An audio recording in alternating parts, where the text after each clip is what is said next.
أعوذ بالله من الشيطان الرجيم بسم الله الرحمن الرحيم. Ini juga penting teman-teman. Ternyata ya, kalau kita mau, kan orang bercanda teh pengen semangat lagi nih biar nggak bosen. Bercanda mah untuk menghilangkan sedih, bercanda mah untuk menghilangkan stres, bercanda supaya dapat energi baru kan? Ternyata ada yang lebih efektif daripada bercanda kalau kita pengen semangat lagi. Kalau kita pengen survive dari sebuah masalah, ada yang lebih efektif daripada bercanda. Walaupun bercanda itu boleh. Apa yang lebih efektif? Menangis. Menangis itu, menitikkan air mata itu lebih powerful daripada tertawa. Cuman kita sering memilih tertawa daripada menangis. Sama kayak orang lebih senang minum kopi, walaupun minum kopi itu boleh, daripada minum air putih. Padahal lebih menyehatkan minum air putih, cuma kan gak ada sensasinya. Tapi kalau kita bisa mengubah mindset kita, kalau orang teman-teman nanya, ngopi yuk gitu kan gitu ya, minum air putih yuk kan gitu ya. Bisa gak sih kita ngomong kayak gitu? Nah ini mengubah mindset nih. Kalian lagi ngapain? Lagi minum air putih. Pasti dibilang, gak seru ah. Kalau kalian lagi ngapain? Lagi ngopi. Di mana? Di kafe. Lagi ngapain? Lagi minum air putih. Di mana? Di beer house. Di beer house minum air putih. Kan? Ini kan keren nih. Minumnya air putih. Di beer house minum air putih. Di kafe minum air putih. Kalau yang masih beer house ya. Tapi kalau bisa nggak usah. Terus di tempat apa? Dimanapun lagi. Hari ini belum minum air putih gitu. Bukan hari ini belum ngeteh, belum ngopi. Pagi-pagi dihidangin kopi sama istri kita. Papa mah sekarang udah gak minum kopi. Papa mah malamnya menangis, siangnya minum air putih. Kan gitu ya. Wah itu keren tuh. Malamnya nangis, siangnya minum air putih. Berarti papa udah gak bercanda dong. Enggak mah nangis gitu. Jadi air mah nangis sambil tersenyum. Mana nangisnya ya. Coba kita ubah mindset dari boleh minum air putih, tetapi boleh minum kopi. Tapi yakinlah air putih lebih baik daripada kopi. Makanya Nabi mengatakan air itu tahurun, air itu bersih dan membersihkan. Air itu bersih dan membersihkan. Dan memang secara medis, secara kedokteran, secara biologi juga air putih paling baik untuk tubuh kita. Sangat menggantikan energi tubuh kita. Tapi kalau kopi, sensasi tuh. Walaupun tetap baik kalau nggak banyak gulanya. Yang masalahnya kalau kebanyakan gula. Jadi gula yang dikopiin, bukan kopi yang digulain. Saking manisnya. Nah, bercanda dengan menangis juga ibaratnya sama. Boleh bercanda, tapi porsinya cuma seperti minum kopi. Jangan minum kopi aja, habis makan ngopi. Sebelum makan ngopi, mau jalan ngopi. Ngopi aja sehari sampai 2 liter. Ada gak sih orang yang ngopi 2 liter dan sehat gak sih? Ngopi kalau segelas, secangkir masih sehat nih. Apalagi kalau kopinya kopi bener, bukan kopi yang gitu. Kopi yang asli gitu ya. Kopi yang benar, asli, disimpan selama 100 tahun misalnya. Itu kan sehat tuh. Udah gitu baristanya keren lagi. Secangkir, 2 cangkir dalam sehari masih wajar. Bayangin kalau ngopi sehari 2 liter. Kan gak sehat kan? Sedangkan minum air putih minimal berapa liter sih? 8 gelas? Gelas yang mana dulu nih? Bebas aja ya. Nah kalau air putih sehari 2 liter kan sehat. Melancarkan ginjal kita juga jadi sehat, melancarkan pencernaan segala macam lah, auranya juga jadi segar gitu. Sedangkan kopi kebanyakan justru jadi eksotis kayak kopi kan ya. Kenapa kok Ustadz warnanya eksotis banget? Saya senang ngopi gitu misalnya. Kalau yang kurang eksotis berarti senang coklat. Kalau yang sangat tidak eksotis berarti senang susu. Apaan gitu ya. Intinya kebanyakan kopi itu tidak sehat, sama seperti kebanyakan bercanda.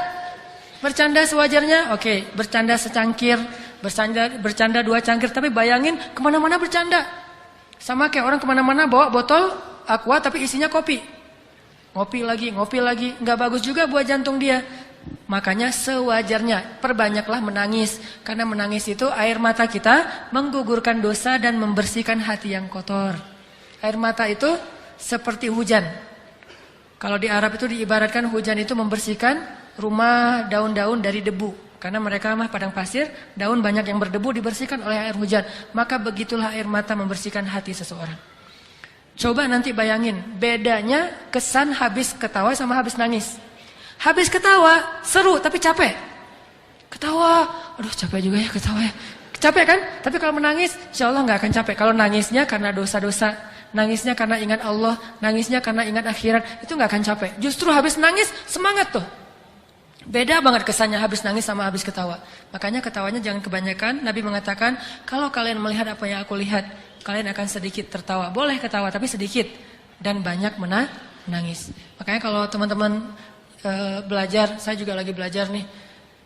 Lagi galau, nangis. Nggak apa-apa, nangisnya tapi bukan karena masalah itu. Karena ya Allah, ingat dosa-dosa, ingat akhirat. Baca ayat-ayat tentang La uqsimu biyaumil qiyamah Wa la uqsimu bin nafsil lawamah. Kita baca ayat itu, kita renungin. Nanti saya pada hari itu gimana ya nasib saya. Coba bayangin nasib kita ketika bangkit dari kubur. Kita jadi apa tuh? Ketika bisa menangis, berarti mata kita termasuk mata yang diberkahi. Justru salah satu di antara bukti seseorang itu jauh dari Allah, dia matanya menjadi beku, tidak pernah bisa menangis. Dan setelah menangis, pasti kesannya berbeda ketimbang setelah ketawa. Makanya kalau disuruh milih, banyakan mana? Banyakan nangis deh.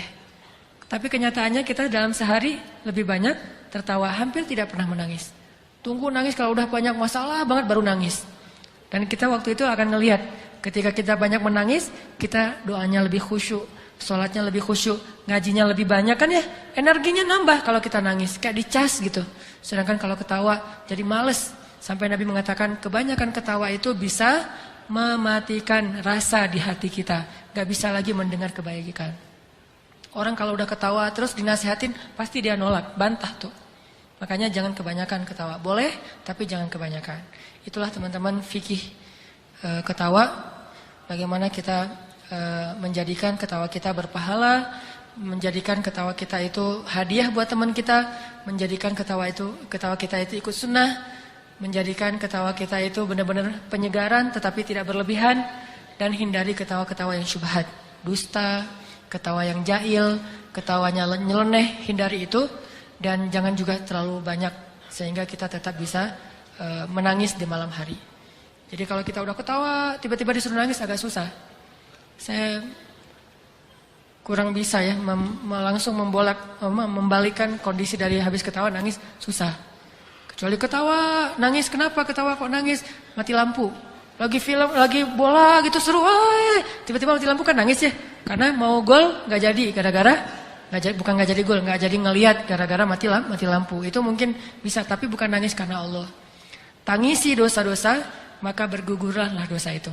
Tapi kalau kita mentertawakan dosa, maka bertambah dosa kita. Tangisi kesia-siaan hidup kita, karena ketawa juga bisa membuat hidup kita banyak sia-sia. Jangan banyak ketawa, tapi boleh banyaklah menangis. Cari teman yang bisa buat kita menangis, karena teman yang bisa buat kita ketawa itu udah banyak. Teman yang sehari-hari bisa bikin kita ketawa udah banyak.